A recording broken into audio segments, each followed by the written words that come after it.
ಕೇತರಾಜ್ ಅವ್ರಿಗೊಂದು ಜ್ಞಾಪಿಸಕ್ಕೆ ಇಷ್ಟಪಡ್ತೀನಿ. ಈ ದೇಶದಲ್ಲಿ ಕಾಂಗ್ರೆಸ್ ಪಾರ್ಟಿ ರೀಜನಲ್ ಪಾರ್ಟಿಯ ಲೀಡರ್ಗಳನ್ನ ರೀಜನಲ್ ಪಾರ್ಟಿ ಮುಗಿಸಿರೋದು ಒಂದ್ ಕಡೆ ಆದ್ರೆ ನಿಮ್ಮ ಪಾರ್ಟಿಯ ರೀಜನಲ್ ಲೀಡರ್ಗಳನ್ನೇ ಮುಗಿಸಾಕಿದೀರಾ.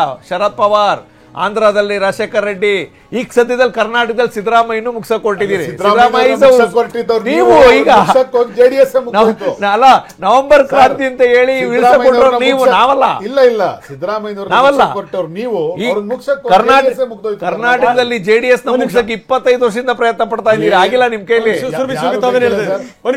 ಅಲ್ಲ, ಒಂದು ಸೆಲೆಕ್ಟಿವ್ ರೀಡಿಂಗ್ ಆಫ್ ಹಿಸ್ಟ್ರಿ ಮಾಡೋದು ಬೇಡ ನಿಕೇತ್ ಮೌರ್ಯ ಅವರೇ. ಯಾಕೆ ಅಂದ್ರೆ ಇಲ್ಲಿ ಹೇಳ್ತಿರೋದು ಕಂಟೆಸ್ಟ್ ಮಾಡಿದಾಗ ಇಬ್ರು ಪಕ್ಷಗಳು ಒಟ್ಟಿಗೆ ಕಂಟೆಸ್ಟ್ ಮಾಡಿದಾಗ ಹೇಗೆ ಯಾವ ರೀಜನಲ್ ಪಾರ್ಟಿ ಕಾಂಗ್ರೆಸ್ ಜೊತೆ ಸೇರುತ್ತೋ ಅವರಿಗೆ ಒಂದು ಹಿನ್ನಡೆ ಆಗತ್ತೆ ಅಂತ. ಒಂದ್ ಅಕಾಲಿದಲ್ ಇರ್ಬೋದು, ಶಿವಸೇನಾ ಇರ್ಬೋದು, ಅವರು ಅಲಯನ್ಸ್ ಬಿಟ್ಟು ಹೋಗಿದ್ದು.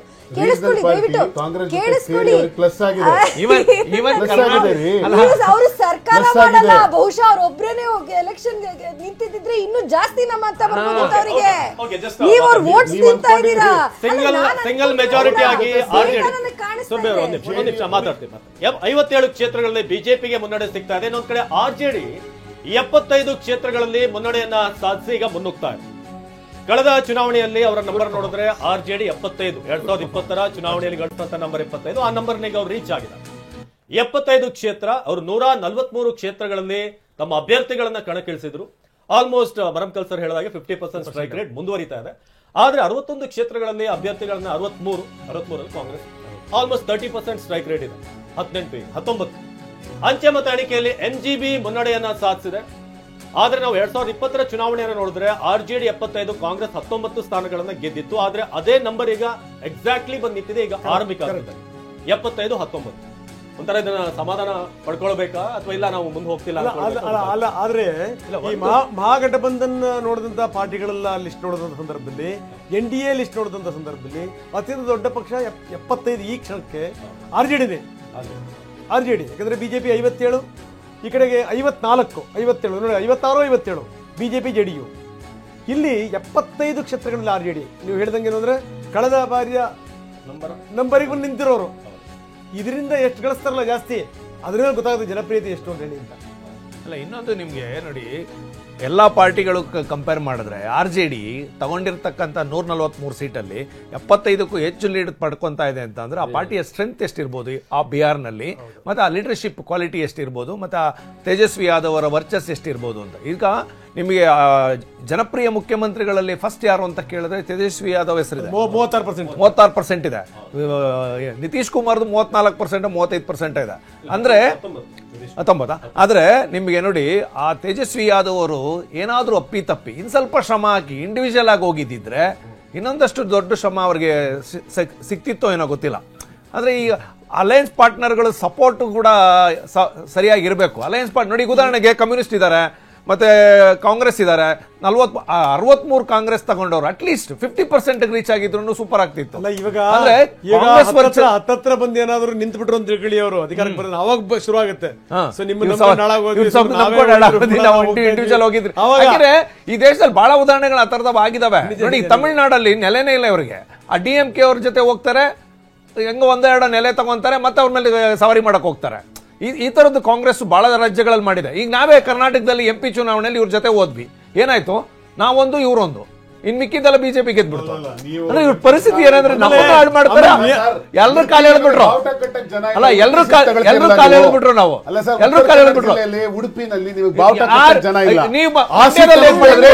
ಅಲ್ಲ, ಮಂಡ್ಯದಲ್ಲಿ ತುಮಕೂರಲ್ಲಿ ಏನ್ ಮಾಡಿದ್ರಿ? ಅಲ್ಲ, ಮಂಡ್ಯದಲ್ಲಿ ಎಲ್ಲ ಕಾಲ ಎಳೆದ್ಬಿಟ್ರು. ಮೈಸೂರಲ್ಲಿ ನಿಮ್ ಕ್ಯಾಂಡಿಡೇಟ್ ದಿನ ನಡೆಯೋದಂತದೆ. ಆದ್ರೆ ಬಿಹಾರಕ್ಕೆ ವಾಪಸ್ ಬರಬೇಕು ಅಂದ್ರೆ ಇದು ಬಹಳ ಮುಖ್ಯವಾದಂತಹ ಚುನಾವಣೆ. ಯಾಕೆ ಅಂದ್ರೆ ನಿತೀಶ್ ಕುಮಾರ್ ಅವರ ಇಷ್ಟು ವರ್ಷದ ಆಳ್ವಿಕೆಯಲ್ಲಿ ಸಾಧಿಸಿರೋದು ಏನು ಅಂದ್ರೆ, ಬಿಹಾರ ಬಿಮಾರು ಸ್ಟೇಟ್ ಅಂತ ಏನಿತ್ತು, ಬರೀ ಬಿಹಾರ ಮಾತ್ರ ಉಳ್ಕೊಂಡ್ಬಿಟ್ಟಿತ್ತು. ಅದನ್ನ ಬಿಟ್ಟು ಆಚೆ ಬರಬೇಕು ಅಂತ ಇದೆಯಲ್ಲ, ಅದು ಬೇಕಾಗಿರುವಂತಹ ಫೌಂಡೇಶನ್ ಕಟ್ಟಿರೋಂಥದ್ದು. ಮತ್ತೆ ಮುಂದೆ ರಂಗನಾಥ್ ಅವ್ರಿಗೆ ನೀವು ಹೇಳ್ದಂಗೆ ಹೈಯೆಸ್ಟ್ ಯಂಗೆಸ್ಟ್ ಪಾಪ್ಯುಲೇಷನ್ ಇರೋದು ಬಿಹಾರದಲ್ಲಿ. ಭಾರತ ಬೆಳಿಬೇಕು ಅಂದ್ರೆ, ಭಾರತದಲ್ಲಿ ಅಭಿವೃದ್ಧಿ ಆಗ್ಬೇಕು ಅಂದ್ರೆ ಬಿಹಾರದಲ್ಲಿ ಅಭಿವೃದ್ಧಿ ಆಗ್ಲೇಬೇಕು.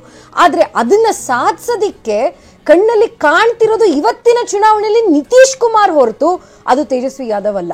ಇದನ್ನ ಇನ್ನೊಂದು ಬಾರಿ ಹೇಳ್ತೀನಿ, ಒಂದು ಎಕ್ಸಿಟ್ ಪೋಲ್ ನಲ್ಲಿ ಏಜ್ ಪ್ರಕಾರವಾಗಿ ಪೋಲಿಂಗ್ ಮಾಡಿದಾಗ ನಿತೀಶ್ ಕುಮಾರ್ ಅವರಿಗೆ ಯಾರು 45+ ಇದಾರೋ ಅವ್ರು ಪೂರ್ತಿಯಾಗಿ ಜಾಸ್ತಿಯಾಗಿ ಬಹುಮತ ಕೊಡ್ತಾರೆ. ಆದ್ರೆ ತೇಜಸ್ವಿ ಯಾದವ್ ಅವರದ ಯೂತ್ ಫ್ಯಾಕ್ಟರು ಸ್ವಲ್ಪನೇ, ಯಾದವ್ ಮತ್ತೆ ಮುಸ್ಲಿಂ ಕಮ್ಯುನಿಟಿ ಕಂಪ್ಲೀಟ್ ಡಾಮಿನೆನ್ಸ್, ಅದು ಇವರ ಸ್ಟ್ರೆಂತ್. ಆದ್ರೆ OBC EBC ಈ ಎಲ್ಲ ಒಂದು ಕ್ಯಾಟಗರಿನಲ್ಲಿ ಬರುವಂತಹ ಯೂತ್ ಇರಬಹುದು, ಓಲ್ಡರ್ ಪಾಪ್ಯುಲೇಷನ್ ಇರಬಹುದು, ಅವರು ಗಟ್ಟಿಯಾಗಿ ನಿತೀಶ್ ಕುಮಾರ್ ಜೊತೆಗೆ ಇದ್ದಾರೆ ಅನ್ನೋದು ಈ ಒಂದು ಚುನಾವಣೆ ನಮ್ಗೆ ಹೇಳ್ಕೊಡುತ್ತೆ. ಮುಂದಿನ ಚುನಾವಣೆ ಏನಾಗುತ್ತೆ ನಾನು ಹೇಳೋದಕ್ಕೆ ಗೊತ್ತಾಗೋದಿಲ್ಲ. ಆದ್ರೆ ಬಿಹಾರದ ಅಮೃತ ಕಾಲ ಈ ನೆಕ್ಸ್ಟ್ 3-4 ಇಯರ್ಸ್. ಸುಬಿ ಅವರೀಗ ಬಿಜೆಪಿ ವಿಚಾರವಾಗಿ ನಾನು ಮಾತಾಡ್ತೀನಿ.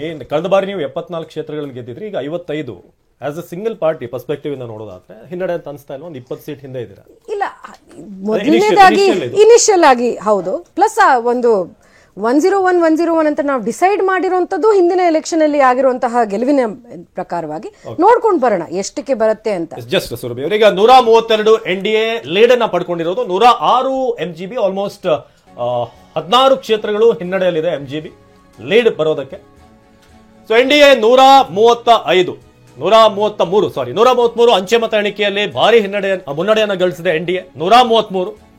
106 MGB ಅಂಚೆ ಮತ ಎಣಿಕೆಯಲ್ಲಿ ಭಾರಿ ಮುನ್ನಡೆಯನ್ನು ಸಾಧಿಸಿದ. 133ರಲ್ಲಿ 55 ಬಿಜೆಪಿ, JDU 59, ಹಾಗೆ LJP 28 ಕ್ಷೇತ್ರಗಳಲ್ಲಿ ತನ್ನ ಅಭ್ಯರ್ಥಿಯನ್ನು ಕಣಕ್ಕಿಳಿಸಿತ್ತು. 14ಕ್ಕೆ ಆಲ್ಮೋಸ್ಟ್ ಎಕ್ಸಾಕ್ಟ್ 50%. HM 6 ಕ್ಷೇತ್ರಗಳಲ್ಲಿ ತನ್ನ ಅಭ್ಯರ್ಥಿಯನ್ನು ಕಣಕ್ಕಿಳಿಸಿತ್ತು. 4 ಕ್ಷೇತ್ರಗಳಲ್ಲಿ 50% ದಾಟಿ ಅವ್ರು ಮುಂದೆ ಹೋಗಿದ್ದಾರೆ.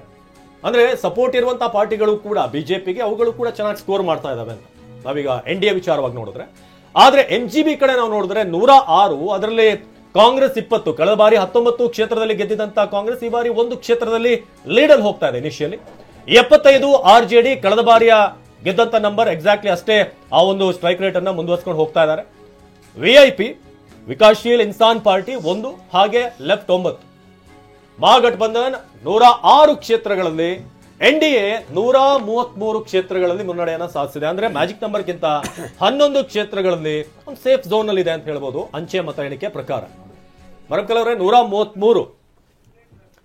ಸರ್, ಈಗ ಅಲ್ಲಿ ಬಿಜೆಪಿಗೆ ಒಂದ್ ನಿಮಿಷ ಒಂದಿಷ್ಟು ವಿವರಗಳನ್ನು ಕೊಟ್ಬಿಡೋಣ.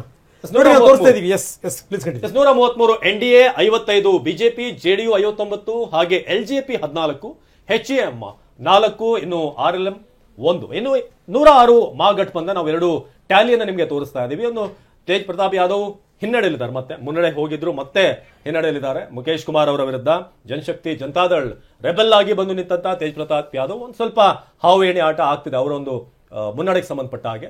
ಇನ್ನು ಮಂಗಲ್ ಪಾಂಡೆ ಹಿನ್ನಡೆ, ಆಗ್ಲೇ ಮುನ್ನಡೆಯಲ್ಲಿದ್ರು ಮಂಗಲ್ ಪಾಂಡೆ, ಈಗ ಅವಧ್ ಬಿಹಾರಿ ಚೌಧರಿ ಅವರೀಗ ಮುನ್ನಡೆಯನ್ನ ಸಾಧಿಸ್ತಾ ಇದ್ದಾರೆ. ಸಿವಾನ್ ಕೂಡ ಬಹಳ ಎಕ್ಸೈಟಿಂಗ್ ಆಗಿರುವಂತಹ ಕ್ಷೇತ್ರಗಳಲ್ಲೊಂದು.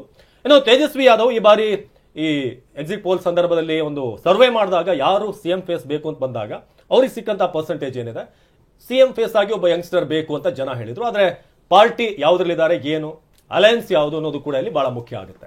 ಸೊ ವಿಜಯ್ ಕುಮಾರ್ ಸಿನ್ಹಾ ಮುನ್ನಡೆಯಲ್ಲೇ ಸಾಗ್ತಾ ಇದ್ದಾರೆ. ಆಗದಿಂದ ನಾವು ಆಲ್ಮೋಸ್ಟ್ ಫ್ರಮ್ 8 ಗಂಟೆಯಿಂದ ನೋಡ್ತಾ ಇದ್ದಾರೆ. ಲಕ್ಕಿಸರಲ್ಲಿ ವಿಜಯ್ ಕುಮಾರ್ ಸಿನ್ಹಾ ಲೀಡಲ್ಲಿದ್ದಾರೆ, ಅಂಬರೀಶ್ ಕುಮಾರ್ ಹಿನ್ನಡೆಯಲ್ಲಿದ್ದಾರೆ. ಇನ್ನು ಸಾಮ್ರಾಟ್ ಚೌಧರಿ ತಾರಾಪುರದಲ್ಲಿ ಮುನ್ನಡೆ. 106 ಕ್ಷೇತ್ರಗಳಲ್ಲಿ ಮಹಾಗಠಬಂಧನ್ ಮುನ್ನಡೆ ಸಾಧಿಸಿ ಈಗ ಮುನ್ನುಗ್ತಾ ಇದೆ. ಇದುವರೆಗೂ ಕೂಡ ಅಂಚೆ ಮತ ಎಣಿಕೆ ಡೀಟೇಲ್ಸ್ ಅನ್ನ ನಿಮಗೆ ನೀಡ್ತಾ ಇದ್ವಿ. 106 ಕ್ಷೇತ್ರಗಳಲ್ಲಿ ಮಹಾಗಠಬಂಧನ್, 133 ಕ್ಷೇತ್ರಗಳಲ್ಲಿ NDA ಮುನ್ನಡೆಯನ್ನ ಸಾಧಿಸ್ತಾ ಇದೆ. ಇದು ಅಂಚೆ ಮತ ಎಣಿಕೆ ಡೀಟೇಲ್ಸ್ ಅನ್ನ ನಿಮಗೆ ನೀಡ್ತಾ ಇರೋದು. ವರಂಕಲ್ ಸರ್ 133 ಆಗಲೇ ಹೇಳ್ತಾ ಮೋಸ್ಟ್ ಡಿಸ್ಆರ್ಗನೈಸ್ಡ್ ಎಲೆಕ್ಷನ್ಸ್ ಫೈಟ್ ಮಾಡಿದ್ದು ಕಾಂಗ್ರೆಸ್ ಮಹಾಗಠಬಂಧನ್. ಆರ್ಗನೈಸ್ಡ್ NDA ಭಾಳ ಆರ್ಗನೈಸ್ಡ್ ಇತ್ತು. ಕಾಂಗ್ರೆಸ್ದವ್ರಿಗೆ ಏನಿತ್ತು, ಜನಸುರಾಜ್ ಪಾರ್ಟಿ ಅವ್ರ ಇವರು ಓಟ್ ಕಟ್ ಮಾಡ್ತಾರೆ, ಸೊ ನಮಗೆ ಅಡ್ವಾಂಟೇಜ್ ಆಗ್ತದೆ ಅಂತ ತಿಳಿದಿದ್ರು. ಬಟ್ ಜನಸುರಾಜ್ ಪಾರ್ಟಿದು ಏನಾಯಿತು ಅಂದರೆ ಈ ಆನ್ಲೈನ್ ಸ್ವಿಮ್ಮಿಂಗ್ ಕಲಿಸಿದಂಗೆ ಆಯ್ತದು. ಅವನು ಜಿಗಿಲೇ ಇಲ್ಲ ಎಲೆಕ್ಷನ್ಗೆ. ಮೇಲೆ ನಿಂತು ಹಿಂಗೆ ಜಿಗಿರಿ, ಹಿಂಗಾಡ್ರಿ ಅಂದರೆ ಅದು ಆಗಲ್ಲ. ಸೊ ಹೀಗಾಗಿ ಅದು ಟೋಟಲ್ ಫ್ಲಾಪ್ ಆಯಿತು.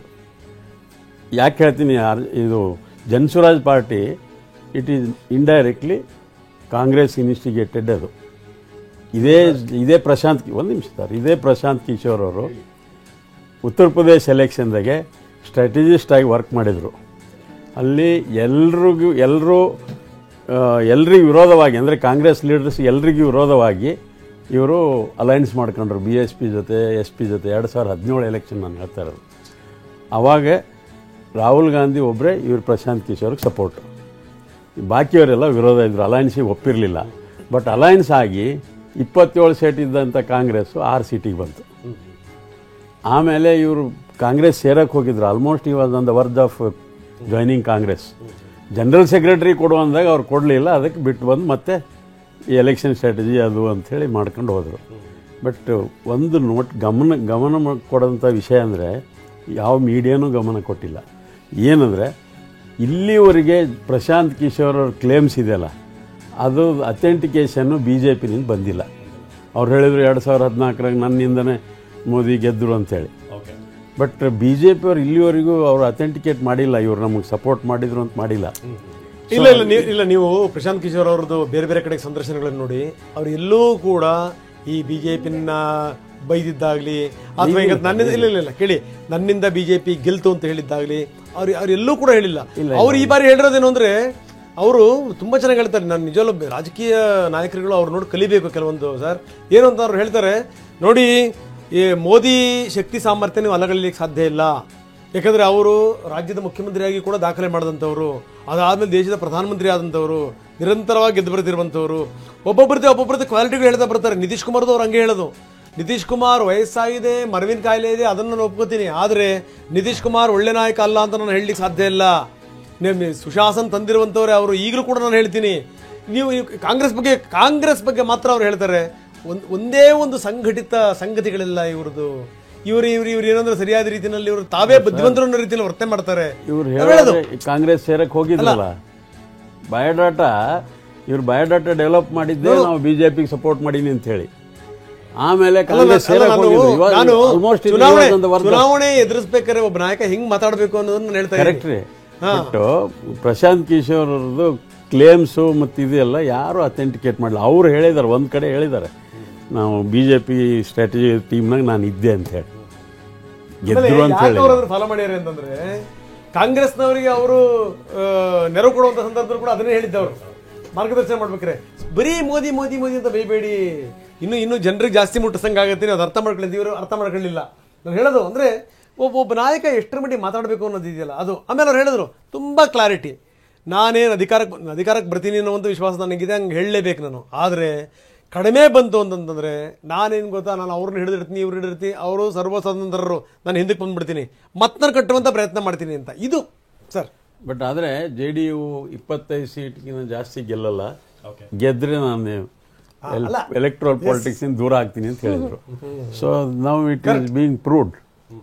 ಈಗ 100% JDU 62. ಆಶ್ಚರ್ಯಕರವಾದಂತಹ ಸಂಗತಿ, ಒಬ್ರು ಪೊಲಿಟಿಕಲ್ ಕನ್ಸಲ್ಟೆಂಟ್ ಆಗಿರೋರು ಪಾಲಿಟಿಷಿಯನ್ ಸಕ್ಸೆಸ್ ಆಗಲ್ಲ ಅನ್ನೋದು, ಆಗ್ತಾರೆ ಅನ್ನೋದ್ರ ಬಗ್ಗೆ ಯಾವುದೇ ತುಂಬಾ ಚೆನ್ನಾಗಿ ಹೇಳಿದ್ರಲ್ಲ. ಮೇಡಮ್ ಈಜು ಇಳಿದು ಕಲ್ಸೋರು ಬೇರೆ, ಅಲ್ಲಿಂದ ಹಾರಿ ಇಲ್ಲಿಂದ ಹಾರಿ ಅಂತ ಹೇಳೋರು ಬೇರೆ ಅಂತ ಹೇಳಿ. ಹಾಗೆ ರಾಜಕಾರಣಿಗಳು ಪೊಲಿಟಿಕಲ್ ಕನ್ಸಲ್ಟೆಂಟ್ ಆಗ್ತಾರೆ ಅನ್ನೋದ್ರ ಬಗ್ಗೆ ಏನು ಒಂದು ಸರ್ಟನ್ಟಿ ಇಲ್ಲ. ಇದೇ ಒಂದು ರಾಜಕೀಯದಂತ ಒಂದು ಸ್ಪೆಷಾಲಿಟಿ ಇದೇನೆ. ಸ್ಟಾರ್ಟ್ ಆದದ್ದೇ ಉತ್ತರ ಪ್ರದೇಶ 2017 ಎಲೆಕ್ಷನ್ ಇದ್ದಾರೆ. ಅಲ್ಲಿ Prashant Kishor was key man. ಈ ಆರ್ಗನೈಸ್ಡ್, ಈ ಫಾರ್ಟ್ ಎಲೆಕ್ಷನ್. ಇದು ಅಲ್ಲ, ಅವ್ರು ಇನ್ನೊಂದು ಹೇಳಿದ್ರು ಆದಷ್ಟು ಬೇಗ ಪ್ರಿಯಾಂಕನ್ ತಗೊಂಬನ್ನಿ, ರಾಹುಲ್ ಗಾಂಧಿ ಅವರದ್ದು ಅಷ್ಟರ ಮಟ್ಟಿಗೆ ಅವ್ರ ಪರಿಣಾಮ ಬೀರಕ್ ಆಗಲ್ಲ ಅಂತ ಹೇಳಿ ಅಂತ. ಇದು ಸಂಗತಿ. ನನ್ನ ಒಂದು ವೈಯಕ್ತಿಕವಾದಂತಹ ಅಭಿಪ್ರಾಯ, ಯಾಕೆಂದ್ರೆ ನಾನು ಈ ಕನ್ಸಲ್ಟಿಂಗ್ ಫೀಲ್ಡ್ ಅಲ್ಲಿ ಕೆಲಸ ಮಾಡಿದ್ದೀನಿ, ಒಂದಿಷ್ಟು ಪ್ರಾಜೆಕ್ಟ್ಸ್ ಮಾಡಿದ್ದೀನಿ. ಏನು ಅಂದ್ರೆ ಎಲೆಕ್ಷನ್ ಗೆಲ್ಲಬೇಕು ಅಂದ್ರೆ ಬಹಳಷ್ಟು ಸ್ಕಿಲ್ ಸೆಟ್ಸ್ ಬೇಕಾಗಿದೆ. ಆ ಸ್ಕಿಲ್ ಸೆಟ್ ನಲ್ಲಿ ಒಂದು ಸ್ಕಿಲ್ ಸೆಟ್ ತರ್ತಾರೆ ಪ್ರಶಾಂತ್ ಕಿಶೋರ್, ಹೊರತು ಪೂರ್ಣವಾದಂತಹ ರಾಜಕೀಯ ಮಾಡೋದ್ರಲ್ಲಿ ಸಾಧ್ಯ ಆಗೋದಿಲ್ಲ.